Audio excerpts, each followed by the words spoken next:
মেহেদী হাসান মিরাজ চ্যালেঞ্জের জবাব দিলেন নাকি? যেই প্রেশার সিচুয়েশনে পড়েছিলেন ক্যাপ্টেন্সির কারণে, ওডিআই ক্যাপ্টেন্সির কারণে, সেই প্রেশার সিচুয়েশন থেকে বের হওয়ার পরে নির্ভেজাল ইনিংস খেলে অস্ট্রেলিয়ার মাটিতে, অস্ট্রেলিয়ার বিপক্ষে, অস্ট্রেলিয়া 11-এর বিপক্ষে অপরাজিত শতক মেরে ওই প্রেশার রিলিজের বার্তা দিলেন। এটা নিয়ে একটা ডিসকাশন হতে পারে যে মিরাজ আসলে কোনো প্রেশারে ছিলেন না, অথবা মিরাজ প্রিভিয়াসলি প্রেশারে ছিলেন। বাংলাদেশের যেই ইনিংসটা ক্রিকেট অস্ট্রেলিয়া 11-এর বিপক্ষে একমাত্র প্রস্তুতি ম্যাচে দুমড়ে মুচড়ে গিয়েছিল। একটা সময় ছিল 5 উইকেট হারিয়েছিল বাংলাদেশ 105 রানের মধ্যে, মানে 105-এর মধ্যে 5 উইকেট নাই, আপনার দল কত করতে পারে? এবং সেই 5টা ব্যাটসম্যান কারা যারা আসলে আউট হয়ে গেছেন? সেখানটায় ছিলেন সাদমান ইসলাম, যিনি 31 রান করেছেন। তানজিদ হাসান তামিম রানের খাতা খুলতেই পারেন নাই। আউট হয়েছেন মমিনুল হক, নাজমুল হোসেন শান্ত, মুশফিকুর রহিম। মমিনুল, মুশফিক, শান্ত, তানজিদ, তামিম, সাদমান, এই 5 জন ব্যাটসম্যান আউট হবার পরে বাংলাদেশের স্কোর 5 উইকেটে 105। সেই রানটা কত হতে পারে? 150 হবে? 200 কি টাচ করতে পারবে কিনা সেই নিয়ে যখন সংশয়, নাম্বার 7-এ ব্যাট করতে এলেন মেহেদী হাসান মিরাজ। মিরাজের আলোচনা, মিরাজ সংক্রান্ত যে কোনো ইস্যু আসলেই সবচেয়ে বেশি যে ডিসকাশনস গুলো আসে সেটা হচ্ছে মিরাজ যতটা গর্জে ততটা বর্ষে না। হাহা রিয়াক্ট, মিরাজ কেন্দ্রিক যে কোনো বক্তব্য, যে কোনো ফটো কার্ড, সবকিছুর জন্য যেন কমন ফ্যাক্টরে পরিণত হয়েছিল। সেই মেহেদী হাসান মিরাজ নাম্বার 7-এ যখন নামলেন ব্যাট করতে, বাংলাদেশের স্কোর যখন 5 উইকেটে 105, সেখান থেকে স্কোরটা 200 পেরিয়েছে, 150 পেরিয়েছে, 250 পেরিয়েছে, এবং শেষ পর্যন্ত যেখানটায় গিয়ে শেষ হয়েছে মিরাজকে কেউ শেষ করতে পারেনি। 263-তে বাংলাদেশ অল আউট হয়েছে ক্রিকেট অস্ট্রেলিয়া 11-এর বিপক্ষে, এবং এই ম্যাচে মেহেদী হাসান মিরাজ অপরাজিত সেঞ্চুরি করেছেন। মুশফিক, মমিনুল, শান্ত না, সৌম্য সরকার না, মেহেদী হাসান মিরাজ অপরাজিত শতক হাঁকিয়েছেন ক্রিকেট অস্ট্রেলিয়া 11-এর বিপক্ষে বাংলাদেশের একমাত্র প্রস্তুতি ম্যাচে। মিরাজকে কেউ আউট করতে পারে নাই। মিরাজের যেই মনোবল, মিরাজের যে অ্যাটাক, সেটা কেউ ব্রেক করতে পারে নাই। পুরো ইনিংসের চেহারা যদি দেখেন, আমি একটু ব্যাখ্যা করতে চাই, আসলে এটা করাই উচিত। মানে 105-এ 5 উইকেট নেই মানে তো আপনি দৌড়ের উপরে রয়েছেন, আপনার দল শেষ পর্যন্ত কোথায় গিয়ে থামবে সেই সংক্রান্ত একটা বড় টেনশনের মধ্যে রয়েছেন।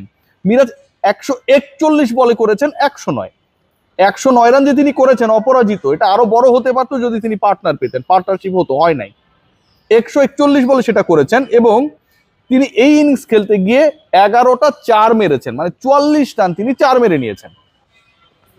24 রান, 4টা ছক্কা মেরেছেন। স্ট্রাইক রেটের দিকে যদি তাকান, সেটাও আপনাকে কিছুটা হলেও একটু হলেও ফিল দিতে পারে যে আসলে মেহেদী হাসান মিরাজ হয়তো বাংলাদেশের সেকেলে ওয়ান ডে ইনিংসই খেলছিলেন, নট দ্য টেস্ট। 78 স্ট্রাইক রেটে ব্যাট করলেন। 263 বাংলাদেশের টোটাল, মিরাজ করলেন 109। দলের 42% রানস এসেছে মেহেদী হাসান মিরাজের ব্যাট থেকে। যেই মিরাজ চলে না, যেই মিরাজ হচ্ছে না, যেই মিরাজ তার ফর্ম হারিয়েছে, যেই মিরাজ যে কোনো ফরম্যাটেই আসলে খুব বেশি গুরুত্বপূর্ণ না, সেই মেহেদী হাসান মিরাজ অস্ট্রেলিয়ার বোলারদের বিপক্ষে 109 অপরাজিত থেকে 4টা ছক্কা মেরে, 11টা 4 মেরে, 78 স্ট্রাইক রেটে ব্যাট করে দলের 42% রান করে একটা বার্তা দিলেন, দুটা বার্তা দিলেন। দুঃখিত, এক নম্বর হচ্ছে যে তিনি এখনো capable to deliver his best, তার দিনে অন্যরা সবাই ছায়া। দ্বিতীয় যেটা, অস্ট্রেলিয়ার এই যে এই সিরিজ কিন্তু অনেক ডিসকাশন রয়েছে, অনেকদিন পর বাংলাদেশ খেলছে।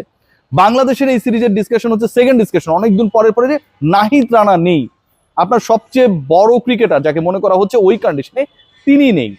এই যে স্পটলাইটটা নিজের দিকে নিয়ে নিলেন, যেখানটায় তিনি অনেকটা খলনায়ক ছিলেন, ভিলেন ছিলেন, আন্ডার পারফর্মার ক্যাপ্টেন ছিলেন, সেখান থেকে, এবং সেটা অস্ট্রেলিয়ায় গিয়ে দলের ভারসাম্য যাই হোক না কেন, প্রতিপক্ষ যত শক্তিশালী বা দুর্বল হোক না কেন, অস্ট্রেলীয় কন্ডিশনে আপনার মুশফিক, মমিনুল, শান্তরা ফেইল করেছে, আপনি 100 হাঁকিয়েছেন, আপনি অপরাজিত থেকেছেন, আপনি বাউন্ডারি ওভার বাউন্ডারি 15টা মেরেছেন, আপনি 78 স্ট্রাইক রেটে ব্যাট করেছেন। এটাকে ভাই প্রেজ করতে হবে। এন্ড দেন মেহেদী হাসান মিরাজ আমার কাছে মনে হয় পুরো ইনিংসে the way he batted, the way he lead Bangladesh batting line up, salute পাওয়ার যোগ্য। বাংলাদেশের এই ম্যাচে আরেকটা ছোট্ট তথ্য আমার কাছে মনে হয়, সেটা হচ্ছে অন্য যে ব্যাটাররা যারা ফেইল করেছে, অথবা যাদের কাছ থেকে মিরাজের থেকে ব্যাটিং অর্ডারে বেশি এক্সপেকটেশন ছিল, তাদের কাছে একটা বার্তা পৌঁছে গেছে যে মিরাজ যদি পারে, টেকনিক্যালি তার থেকে অনেক ব্যাটার রয়েছে, তারাও পারবেন। This is the dress rehearsal before the test series. Test সিরিজের আগে আপনি যে প্রস্তুতি ম্যাচে নেমেছেন, সেখানটায় মিরাজ করে দেখিয়েছে এবং এক্সাম্পল সেট করেছে যে অন্য ব্যাটাররাও করতে পারে, সেই সুযোগটা রয়েছে। বাংলাদেশের যদি আপনি টেস্ট স্ট্যাটিস্টিক্স দেখেন তাহলে কিছুটা হলেও মনটা ভালো হয়ে যায়।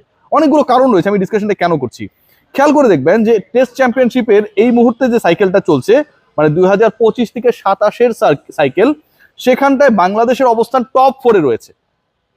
টপ 4-এ বাংলাদেশ রয়েছে এবং বাংলাদেশ মাত্র 4টা ম্যাচ খেলার সুযোগ পেয়েছে। 4 ম্যাচের মধ্যে বাংলাদেশের 50% উইন। বাংলাদেশের পেছনে ওয়েস্ট ইন্ডিজ রয়েছে, পাকিস্তান রয়েছে, ইংল্যান্ড রয়েছে, শ্রীলঙ্কা রয়েছে অ্যান্ড ইন্ডিয়া রয়েছে। অস্ট্রেলিয়ায় গিয়ে আপনি 2 টেস্টের একটাই যদি চমকে দিতে পারেন, বাংলাদেশ পেরেছিল সাকিব তামিমদের ছাড়া নিউজিল্যান্ডকে চমকে দিতে পেরেছিল, সেই বাংলাদেশ অস্ট্রেলিয়ায় গিয়ে যদি একটা টেস্টে চমকে দিতে পারে তাহলে বাংলাদেশের ক্রিকেট ইতিহাসের, টেস্ট ক্রিকেট ইতিহাসের সবচেয়ে বড় অ্যাচিভমেন্টটা হয়ে যেতে পারে কয়েকদিনের মধ্যে। খেয়াল করে দেখবেন যে আজকে সবচেয়ে ইফেক্টিভ বাংলাদেশ ব্যাটিং ডিপার্টমেন্টের এগেনস্টে যেটা ছিল সেটা হচ্ছে কোনো পেসার না, একজন অফ স্পিনার 6 উইকেট নিয়েছেন। মানে বাংলাদেশ যে উইকেটগুলো লুজ করেছে সেখানটায় স্পিন কাজ করেছে। ডারউইনে তার মানে যদিও ডিফারেন্ট মাঠে খেলা হবে, ডিফারেন্ট উইকেটে খেলা হবে, ডারউইনে আপনি এক্সপেক্ট করতে পারেন যে ডিসকাশনটা খুব ভালোভাবে রয়েছে যে স্পিনাররা সেখানটায় সহায়তা পাবে। সো যে মিরাজকে আমরা এখন দেখলাম ব্যাট হাতে সফল হতে, মিরাজের কিন্তু আরো একটা রেসপন্সিবিলিটিস রয়েছে, রেসপন্সিবিলিটির জায়গা রয়েছে, অ্যান্ড সেটা তার প্রিমিয়াম রেসপন্সিবিলিটি। বল হাতে ডারউইনের উইকেটে তিনি কতটা ডমিনেট করতে পারেন। এবং এটা যদি হয়, বাংলাদেশ স্পিন যদি কাজ করে, তাহলে কিন্তু বাংলাদেশের ব্যাটিং ডিপার্টমেন্টের জন্য it will be a very good news. কেন? কারণ এন্ড অফ দ্য ডে আমরা যতটা পেস বোলিং এ স্বাচ্ছন্দ্য বোধ করি, তার থেকে স্পিনে বাংলাদেশের স্ট্রেংথ, বাংলাদেশের ক্যাপাসিটি, বাংলাদেশের ব্যাটারদের স্বাচ্ছন্দ্য অনেক বেশি। সো ওই জায়গা থেকে স্পিনিং ট্র্যাক যদি হয় অথবা স্পিন যদি ওখানকার ক্লাইমেটিক কারণে কাজে লাগে, বাংলাদেশ ব্যাটিং ডিপার্টমেন্টও সেখান থেকে একটা ভালো ভাইবস পাবে। মেহেদী হাসান মিরাজ কিন্তু সেই স্পিনকে মোকাবেলা করেই 109 অপরাজিত থেকে সেই এক্সাম্পলটা সেট করেছেন। লং স্টোরি যদি শর্ট করি, আজকের ম্যাচে তাসকিন আহমেদকে প্রশংসা করতে হবে, তাদের যে 2 উইকেট গেছে, হাসান মাহমুদকে প্রশংসা করতে হবে। এবং এই দুইজন একটা বার্তা খুব স্পষ্টভাবে দিয়েছে। বাংলাদেশ বোলিং ডিপার্টমেন্টে নাহিদ রানাকে ম্যানেজমেন্ট, প্রতিপক্ষ, ক্যাপ্টেন সবাই মিস করবে, নো ডাউট, বাট তাসকিন আহমেদকে আপনার ভুলে গেলে চলবে না। You have to remember his name. Hasan Mahmud গত 2 মাসে বাংলাদেশে খেলেন নাই, কিন্তু কাউন্টিতে ব্যস্ত ছিলেন। ওখানকার এক্সপেরিয়েন্স এবং অলমোস্ট সেম টাইপের উইকেট, উইন্ডি কন্ডিশনের উইকেট, ডেফিনেটলি তাকে একটা বেনিফিশিয়ারি অবস্থায় রাখবে। অস্ট্রেলিয়া নিউজিল্যান্ডের কন্ডিশনে এবাদতের যে এক্সপেরিয়েন্স, মাউন্ট মঙ্গানুই টেস্টে বাংলাদেশকে জেতানোর ক্ষেত্রে যে অসাধারণ রোল প্লে করেছিলেন, সেটা কাজে লাগবে। সো এই দলটাকে হালকাভাবে নেওয়ার কোনো সুযোগ নেই। মেহেদী হাসান মিরাজ যা করে দেখিয়েছেন সেটা শুরুর বিপর্যয় যতটা কাটিয়েছে, তার থেকে সবচেয়ে বড় বার্তা দিয়েছে বাকি ব্যাটারদের যে বাংলাদেশের ব্যাটিং ডিপার্টমেন্টে যদি কনফিডেন্সটা থাকে, অস্ট্রেলিয়ার বল, তাদের অ্যাটাককে সামলানো দুষ্কর না।